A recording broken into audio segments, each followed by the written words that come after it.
দুজন লোক মারপিট করছে, তৃতীয় ব্যক্তি এলো, দেখলো, চলে গেল। তাহলে ভাই এটা রংপুর। দুজন লোক মারপিট করছে, তৃতীয় ব্যক্তি এলো, মারপিট থামাতে গেল। প্রথম দুজন এক হয়ে তৃতীয় লোককে ধরে পিটিয়ে দিল। বুঝবেন ভাই আপনি কুমিল্লায় আছেন।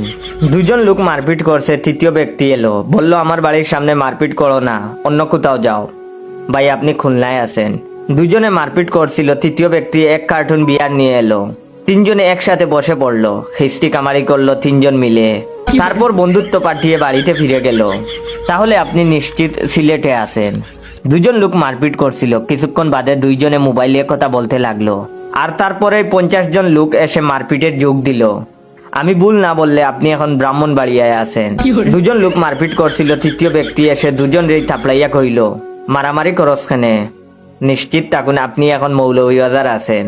দুজন লোক মারপিট করছিল, তৃতীয় ব্যক্তি এসে কোনো কিছু না বুঝেই প্রথম লোকের সাথে মিলিয়ে দ্বিতীয় লোককে ধরে পেটাতে লাগলো। ঠিকই ধরেছেন নে ভাই, আপনি এখন বরিশাল আছেন। যদি দেখেন রাস্তায় দুইজন মারামারি করতেছে আর চার দোকান থেকে আরো 4-5 জন গিয়ে ওই দুইজনকে গণদুলাই দিয়ে 2 টাকায় হাসপাতালে পাঠায়, তাহলে বুঝে নিবেন আপনি এখন ময়মনসিংহ এসেছেন।